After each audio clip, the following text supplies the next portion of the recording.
ओम नमः शिवाय। मैं हूं एस्ट्रोलॉजर केएम सिन्हा और मैं अपने इस यूट्यूब चैनल पर आप सभी का हार्दिक स्वागत करता हूं। देखिए, आज हम लोग बात करने वाले हैं सूर्य देव के राशि परिवर्तन को लेकर। सूर्य वर्तमान में जब भी मैं वीडियो बना रहा हूं, इस समय सिंह राशि में है, अपने ही राशि में स्वगृही है, अपने ही राशि में है। और इनका राशि परिवर्तन 16 सितंबर को शाम को 7:52 पर होगा और अब ये कन्या राशि में पहुंच जाएंगे। जैसे ही ये कन्या राशि में पहुंचेंगे तो इसका प्रत्येक लग्न पर क्या प्रभाव होगा, क्योंकि बहुत सारी घटनाएं एक साथ होंगी। पहले तो 16 को सूर्य का राशि परिवर्तन, 17 के मध्य रात्रि, 18 के प्रातः काल तक चंद्र ग्रहण लगेगा और ये आंशिक चंद्र ग्रहण लगेगा। इस पर वीडियो ऑलरेडी दिया जा चुका है। इसके अलावा जो शुक्र देव है वो केतु के साथ जो कंजंक्शन किए थे उनसे ये बाहर निकल आएंगे, तो शुक्र मालव्य नाम का पंच महापुरुष योग भी बनाएंगे। तो प्रत्येक लग्न पर इसका क्या प्रभाव होगा, उससे पहले समझते हैं थोड़ा सा जो कन्या राशि है वो बेसिकली क्या होती है। देखिए, कन्या राशि को अगर आप देखिएगा तो कन्या राशि में बेसिकली 3 नक्षत्र आपको दिखाई देंगे। कन्या राशि में 3 नक्षत्र दिखाई देंगे। तो पहले 3 चरण जो होते हैं वो उत्तर फाल्गुनी के होते हैं। दूसरे जो 4 चरण बनते हैं वो हस्त नक्षत्र के होते हैं। और इसके अलावा जो अंतिम 2 चरण बनता है, क्योंकि कोई भी राशि जो होती है वो 9 चरण से मिलकर बनी होती है। तो पहला 3 उत्तर फाल्गुनी और मध्य के जो 4 हैं वो हस्त के, और अंतिम के जो 2 चरण बनते हैं वो चित्रा नक्षत्र के बनते हैं। तो इसलिए हम लोग कह सकते हैं कि चित्रा, हस्त और उत्तर फाल्गुनी से मिलकर ये राशि बनी होती है। उत्तर फाल्गुनी नक्षत्र जो होता है वो देखिए सूर्य का ही नक्षत्र माना जाता है और सूर्य को हम लोग कहते हैं आत्मा का कारक। सूर्य राशि परिवर्तन करके कहा जाए तो खुद अपने ही नक्षत्र में जाएंगे। प्रारंभिक 10 दिनों तक अपने ही नक्षत्र में रहने वाले हैं। उसके बाद मध्य के जो 10 दिन रहेंगे वो हस्त नक्षत्र में, और अंतिम 7-8 दिन जो रहेगा वो अंतिम नक्षत्र में यानी चित्रा नक्षत्र में, मंगल नक्षत्र में, मंगल के नक्षत्र में जाएंगे। तो उत्तर फाल्गुनी नक्षत्र के जो स्वामी बनते हैं वो सदैव वो एक्चुअली अगर आप देखिएगा तो उत्तर फाल्गुनी नक्षत्र सूर्य का ही नक्षत्र है और इनके जो देवता बनते हैं वो साक्षात शिव देवता है। यानी शिव देवता ही जो बनते हैं वो उत्तर फाल्गुनी नक्षत्र के देव है। और इनका जो प्रतीक होता है, पलंग के पीछे के जो 2 पैर होते हैं वो होते हैं। काल पुरुष की कुंडली कहा जाए तो उसमें जो बायां हाथ होता है, यानी जो बायां हाथ होता है उसको भी शास्त्रों में बताया गया है कि ये उत्तर फाल्गुनी नक्षत्र का प्रतिनिधित्व करते हैं। कनेर का फूल आपने देखा होगा, तो वनस्पति में कनेर का जो फूल होता है वो भी उत्तर फाल्गुनी नक्षत्र है। और इसका जो रंग, हर नक्षत्रों का कुछ ना कुछ रंग बताया गया है, वो उज्जवल नीला होता है। बैल की योनि होती है और तत्व अग्नि ही तत्व माना जाता है इसके अंदर। जो भी उत्तर फाल्गुनी नक्षत्र वाले जातक होते हैं सामान्यतः बहुत ज्यादा एनर्जेटिक होते हैं, लग्जीरियस जीवन को ज्यादा पसंद करते हैं और लग्जरियस लाइफ को प्राप्त करने का पूरा प्रयास लाइफ में करते हैं और सफल भी हो जाते हैं। एक तो ये महत्वाकांक्षी भी होते हैं, बोलने में निपुण इसलिए भी होते हैं क्योंकि कन्या राशि है। कन्या राशि अर्थात बुध की राशि है, तो बोलना यानी कम्युनिकेशन में बहुत ही ये अच्छे माने जाते हैं। भरोसेमंद भी होते हैं, धनी भी होते हैं और दान पुण्य का काम भी ये करना पसंद करते हैं। तो ओवरऑल कहा जाए तो इस नक्षत्र में सूर्य देव जा रहे हैं। एक ही बात है कि किसी का एहसान नहीं मानते हैं। जो भी उत्तर फाल्गुनी नक्षत्र होता है उसमें जो जातक होते हैं वो सबसे ज्यादा इफेक्टिव जो जातक होंगे उत्तर फाल्गुनी नक्षत्र वाले होंगे, क्योंकि सूर्य उत्तर फाल्गुनी नक्षत्र में चले जाएंगे। जिनकी सूर्य की महादशा है उनके लिए भी ये इफेक्टिव रहने वाला है। गोचर में। हस्त नक्षत्र जो जिसमें 4 चरण कन्या राशि में आते हैं, वो चंद्रमा का नक्षत्र है। माँ गौरी इनकी देवी मानी जाती हैं और इनका जो प्रतीक होता है वो हथेली होता है, यानी हथेली, हस्त नक्षत्र कहा ही जाता है हथेली। और हस्त कला यानी कहा जाए तो रचनात्मक होते हैं। वनस्पति में आपने चमेली का पेड़ देखा होगा, रीठा का पेड़ देखा होगा, तो ये दोनों जो पेड़ होते हैं वो वनस्पति में हस्त नक्षत्र को ही बताते हैं। हस्त नक्षत्र का जो रंग होता है, क्योंकि हर नक्षत्र का कुछ ना कुछ रंग होता है, वो गहरा हरा कलर का होता है। ये अग्नि तत्व में जाने जाते हैं, यानी राशि आपकी भले ही कन्या राशि है, लेकिन तत्व जो है वो अग्नि तत्व में सारे ही नक्षत्र इनके आते हैं। और ये चंद्रमा के नक्षत्र में काउंट किए जाते हैं। हस्त नक्षत्र का जो स्वामी है चंद्रमा है, और साथ में इनकी जो योनि बनती है महिष योनि, यानी बैल बफेलो की जो योनि होती है वो होती है। रचनात्मक कार्यों में काफी निपुण रहते हैं, इसमें कोई डाउट नहीं है, और लगातार कुछ ना कुछ क्रिएटिव कामों को करते रहते हैं। इमोशनल भी होते हैं, लेकिन ज्यादातर इनको मैंने प्रैक्टिकल होते हुए देखा है कि ज्यादातर ये प्रैक्टिकल लाइफ को अपना विचारते हैं। सोच सोच के जो परफेक्ट कम्युनिकेशन कर लेते हैं, और सुंदरता के ये प्रेमी भी होते हैं, बोलने में भी बहुत ज्यादा फ्लुएंट होते हैं, और एकदम मधुर भाषी जिसको कहा जाता है वो होते हैं। तो हस्त नक्षत्र में भी सूर्य जाएंगे, मित्र के नक्षत्र में जाएंगे, तो इसका भी प्रभाव रहेगा। यानी सूर्य का जो ये नक्षत्र परिवर्तन हो रहा है वो सूर्य के नक्षत्र में, चंद्र के नक्षत्र में, और चित्रा नक्षत्र जो कि मंगल का नक्षत्र है, उसके प्रथम 2 चरण जो है वो कन्या में पड़ते हैं।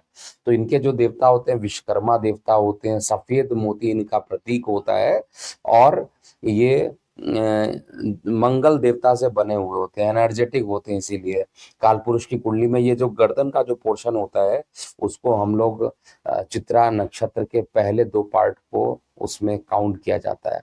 वनस्पति के रूप में देखना चाहते हैं तो बेलपत्र जो हम शिव जी को अर्पित करते हैं वो साक्षात चित्रा नक्षत्र को ही बताता है। तो रंग की बात करें तो थोड़ा काला रंग होता है, अग्नि तत्व होते हैं, और फीमेल लायन की योनि इनकी होती है, और अकेले चलने वाले होते हैं। मतलब सक्सेस प्राप्त करने के लिए स्टार्टिंग में काफी मेहनत करते हैं और लास्ट में सक्सेस हो भी जाते हैं, और अपने मतलब सक्सेस प्राप्त करने के लिए अपना पूरा समय अपने ऊपर लगाते हैं, इसलिए इनके मित्र बहुत कम मिलते हैं। हार्ड वर्किंग भी इनसे ज्यादा कोई होता ही नहीं है। हाईली एक्टिव होते हैं, क्रिएटिव होते हैं, मल्टीटास्किंग कह लीजिए, हर तरीके से अच्छे होते हैं, इंटेलिजेंट होते हैं। तो ये सूर्य का जो नक्षत्र है, इन तीनों ही नक्षत्र में सूर्य जाएंगे। तो आइए हम समझते हैं मेष से लेकर मीन लग्न वाले जातकों पर इसका क्या प्रभाव होगा। देखिए, पूरा थोड़ा वीडियो ड्यूरेशन लंबा है, लेकिन पूरी बात को ही समझाना है, क्योंकि 2 अलग अलग वीडियो बनाने में, अपलोड करने में काफी दिक्कत होती है, इसलिए पूरा एक ही वीडियो में इसको बना रहा हूँ। तो सबसे पहले मेष लग्न की बात करते हैं। देखिए, मेष लग्न में सूर्य, केतु और शुक्र ये तीनों युति करेंगे आपके 6वें भाव में। सूर्य अग्नि तत्व में अपनी ही राशि में रहेंगे, और केतु खुद मंगल के समान फल देने वाले हैं, तो शत्रु हंता योग बना देंगे।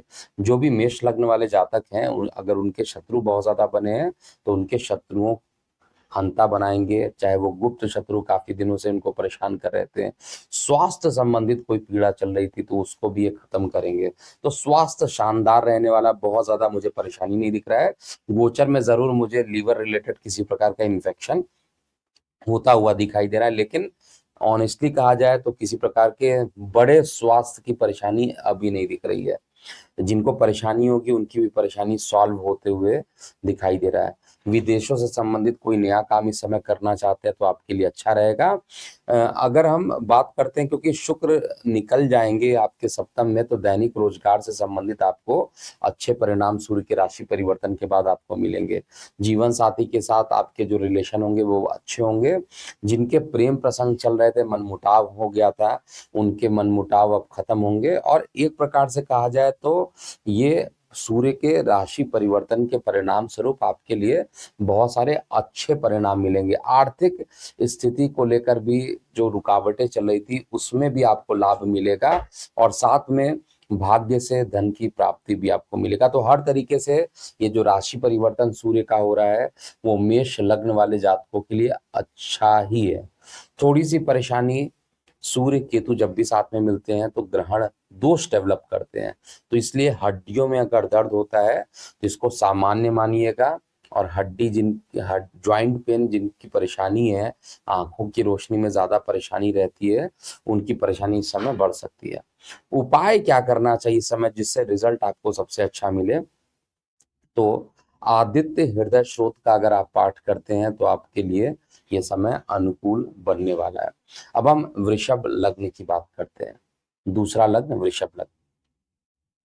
वृषभ लग्न में बेसिकली सूर्य केतु और शुक्र ये त्रिकोणीय युति आपके लग्न से पंचम भाव में बनाएंगे और एकादश को देखेंगे भी।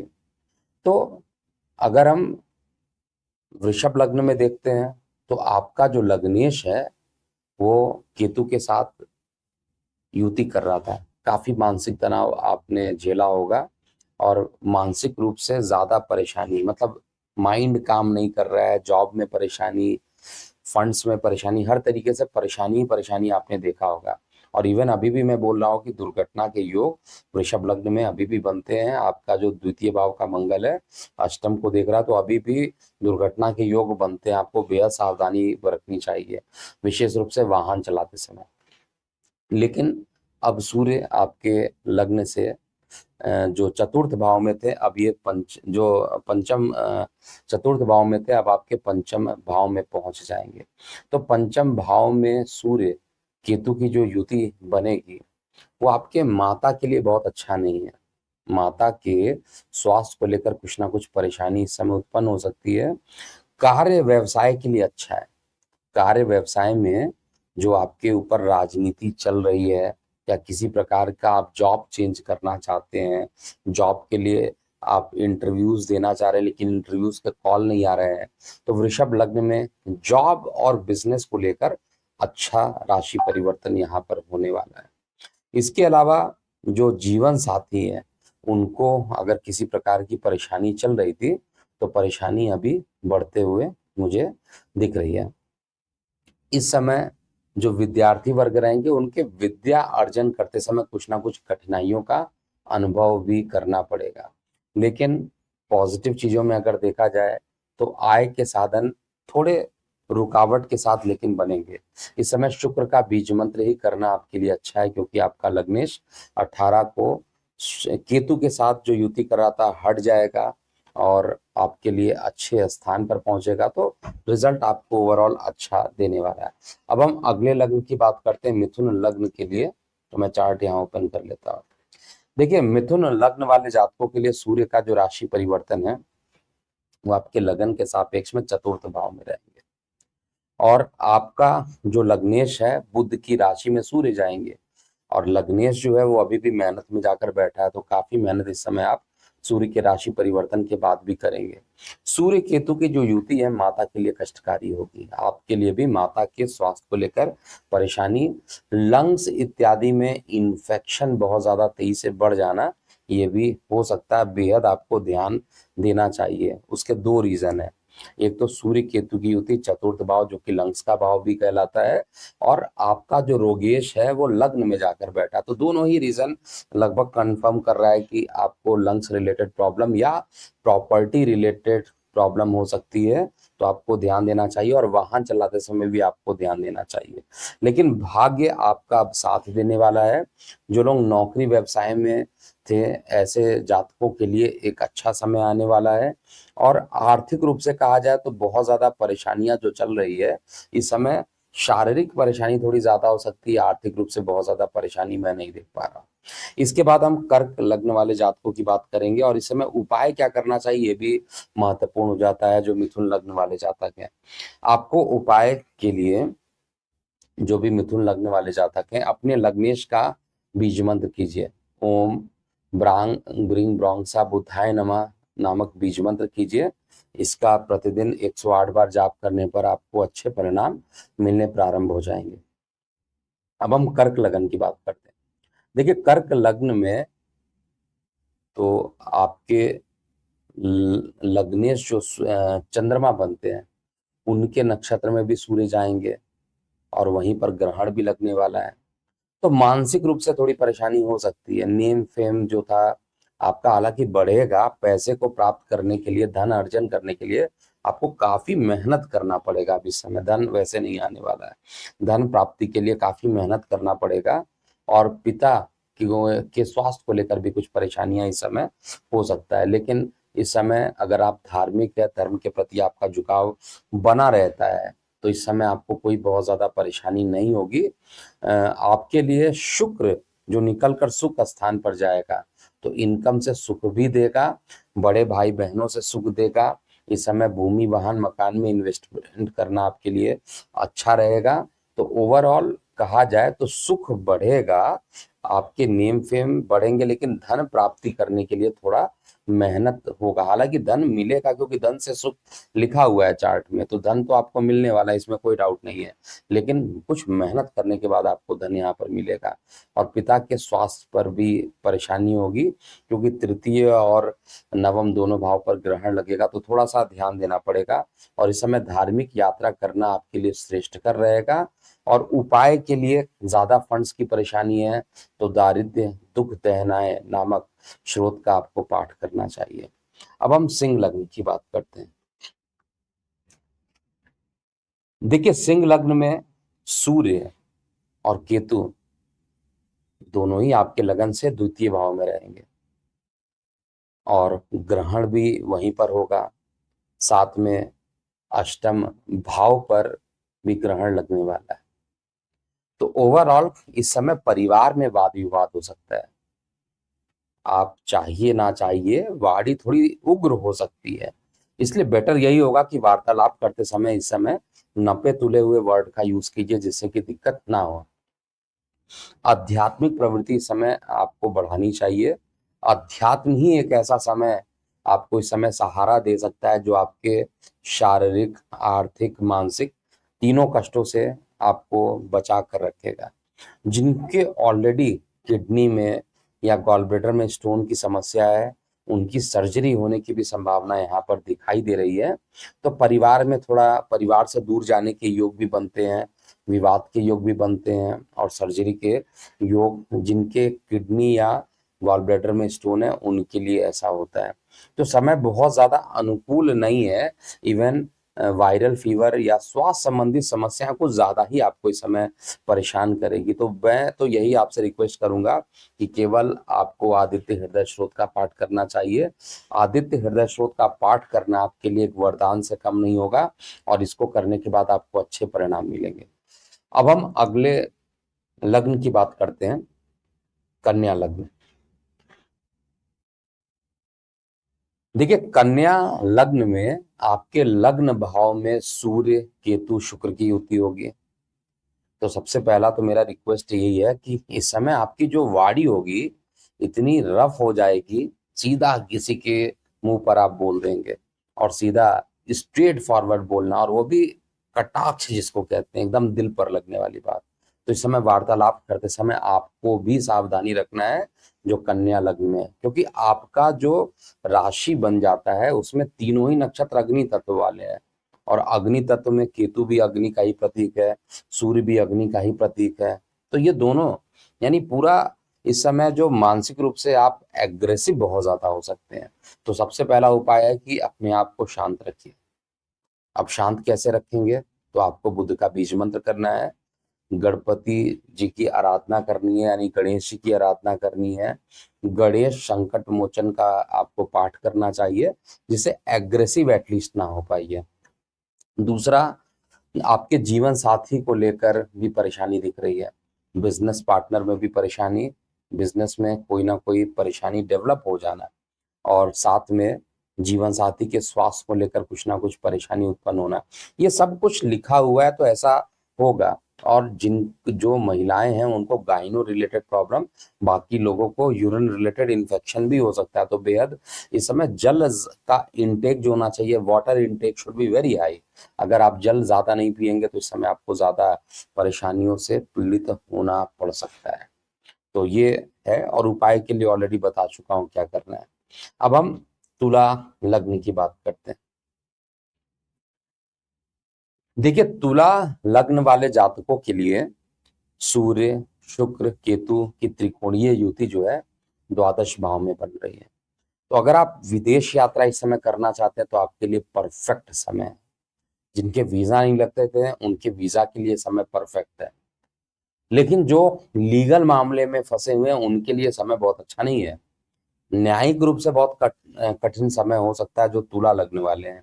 इसलिए किसी भी कंडीशन में अगर आप लीगल कार्यों में जाएंगे तो उल्टा फंस सकते हैं। जिन पर ऑलरेडी लीगल चल रहा है उनको भी बहुत ज्यादा सावधानी बरतनी चाहिए। और जो लोग ऑलरेडी विदेश में जाना चाहते हैं, स्थान परिवर्तन करना चाहते हैं इस बीच में, उनके लिए अच्छा होगा। स्थान परिवर्तन के योग मुझे यहाँ पर दिखाई दे रहे हैं। बहुत ज्यादा जो भी आप काम कर रहे हैं कोशिश कीजिए उन काम में डॉक्यूमेंटेशन वाला जो काम होना चाहिए, यानी कागजी कार्यवाही जो होनी चाहिए बहुत सॉलिड होनी चाहिए।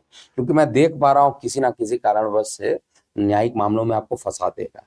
तो बेटर है कि आपको इस समय बहुत पेशेंसली काम करना चाहिए। और कार्य व्यवसाय को लेकर बहुत ज्यादा दौड़ भाग इस समय मैं देख रहा हूँ जो भी तुला लगने वाले जातक हैं। जीवन साथी के साथ भी जो है बहुत ज्यादा अच्छा संबंध इस समय नहीं रहेगा। लेकिन एक चीज अच्छा है, इस समय आपका जो नेम फेम रहेगा वो मंगल की कृपा से थोड़ा सा आप मेहनत ज्यादा कर पाइएगा, हिम्मत दिखा पाइएगा। और अगर आप धर्म को मानते हैं, शुक्र का बीज मंत्र लगातार करते हैं, क्योंकि आपके लग्न में ही शुक्र आ जाएंगे तो निश्चित रूप से लग्न में शुक्र का आना आपके लिए बेहद अच्छा रहेगा। शुक्र का बीज मंत्र ओम द्रांग द्रिंग द्रौंशा शुक्राय नमः का प्रतिदिन 108 बार जाप कीजिए, आपके लिए समय अच्छा रहेगा। अब हम अगले लग्न की बात करते हैं, वृश्चिक लग्न। तो वृश्चिक लग्न में क्या होगा उसको समझते हैं। देखिए, वृश्चिक लग्न में सूर्य, शुक्र और केतु, जिसमें से शुक्र तो अभी द्वादश में चले जाएंगे। और शुक्र बेसिकली आपके जीवन साथी के मालिक हैं, आपके दैनिक रोजगार के मालिक हैं, और वो खर्च में जा रहे हैं। तो इस समय एक ही चीज कन्फर्म है, जो भी वृश्चिक लग्न वाले जातक हैं, इनकम कम और खर्च ज्यादा होना। तो निश्चित रूप से आपको अपनी प्लानिंग पहले से ही बना लेनी चाहिए। दूसरी परेशानी मुझे ये दिख रही है कि इस समय मानसिक तनाव किसी बात को लेकर ज्यादा ले सकते हैं। जीवन साथी के साथ मानसिक तनाव हो सकता है, या आपके जो बड़े बुजुर्ग हैं, बड़े भाई बहन, उनके साथ वैचारिक रूप से कोई मतभेद उत्पन्न हो सकता है। और इस समय आपको यात्रा करने से बचना चाहिए। विशेष रूप से बहुत लंबी दूरी की यात्रा हो तो आपको टाल देनी चाहिए, समय अच्छा नहीं है। एक्सीडेंटल योग अभी भी बने हुए हैं। अब एक्सीडेंटल योग का मतलब क्या होता है इसको भी अच्छे समझ लीजिए। एक्सीडेंटल योग में सदैव एक्सीडेंट नहीं होते हैं। हो सकता है कोई बड़ा नुकसान हो जिसको आप एक्सीडेंट के फॉर्म में जानते हैं, किसी तरीके का चोरी होना, दुर्घटना होना या पैसे का नुकसान हो जाना, उसको भी एक्सीडेंटल ही काउंट करते हैं। तो थोड़ा एक्सीडेंटल योग यहाँ पर बने हुए हैं। मानसिक चिंता इस समय ज्यादा होंगी और उपाय इस समय करना आपके लिए अच्छा रहेगा। इस समय गणेश जी की आराधना आप कीजिए और कोशिश कीजिए कि जो आपका लग्नेश है यानी मंगल है, हनुमान जी को आप प्रतिदिन उनसे उनसे आशीर्वाद लेकर आइए तो ज्यादा अच्छा रहेगा। अब हम अंतिम 4 लग्न की बात करने वाले हैं। बात करेंगे धनु लग्न से। देखिए, धनु लग्न में सूर्य दशम भाव में रहेंगे, दिशा बली हो जाएंगे। भाग्येश होते हैं धनु लग्न में। भाग्य का मालिक जो है वो आपके दशम भाव में स्ट्रांग हो जा रहा है। अग्नि तत्व का सहारा भी मिल रहा है। तो यहाँ पर पैर में किसी प्रकार का चोट लग सकता है, इस बात को ध्यान दीजिए। घुटने के नीचे का जो पोर्शन है उसमें आपको कहीं, या घुटने के आसपास का जो पोर्शन है उसमें आपको कहीं ना कहीं चोट लगता हुआ मुझे यहाँ पर दिखाई दे रहा है। इसके अलावा कार्य व्यवसाय में कोई परेशानी नहीं है। जो भी धनु लग्न है, कार्य व्यवसाय चलता रहेगा। बहुत ज्यादा संभावना है कि ऐसी अपॉर्चुनिटी मिलने लगे लोगों को जो लोग लगातार प्रयास कर रहे थे जॉब के लिए, और वो उनके ना इंटरव्यू आ रहे थे, ना ही उनकी जॉब लग रही थी, ना ही उनके इंटरव्यू क्लियर हो पा रहे थे, या किसी ना किसी प्रकार की बाधा चल रही थी। अब ये बाधा दूर होगी धनु लग्न में। मेहनत आपको जरूरत से ज्यादा इस समय करना पड़ेगा, और संतान को लेकर भी किसी प्रकार की चिंता इस समय आपको सता सकती है। पिता का सहयोग मिलेगा, ये सबसे बड़ी चीज है। इस समय आदित्य हृदय स्रोत का पाठ करना धनु लग्न वाले जातकों के लिए वरदान से कम नहीं होगा, इसलिए आदित्य हृदय स्रोत का ही आप पाठ कीजिए। अगर आप चाहिए तो विष्णु सहस्त्र नाम का भी पाठ यहाँ पर कर सकते हैं। इसके अलावा हम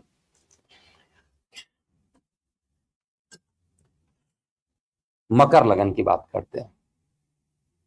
देखिए, मकर लग्न में ये जो सूर्य का राशि परिवर्तन हो रहा है, वो आपके लगन भाव से नवम भाव में हो रहा है, और सूर्य आपके अष्टमेश हो जाते हैं, बहुत अच्छे नहीं होते हैं, और पिता के स्थान पर चले गए हैं, भाग्य के स्थान पर वो भी अग्नि तत्व में चले गए हैं, केतु के साथ में गए हैं।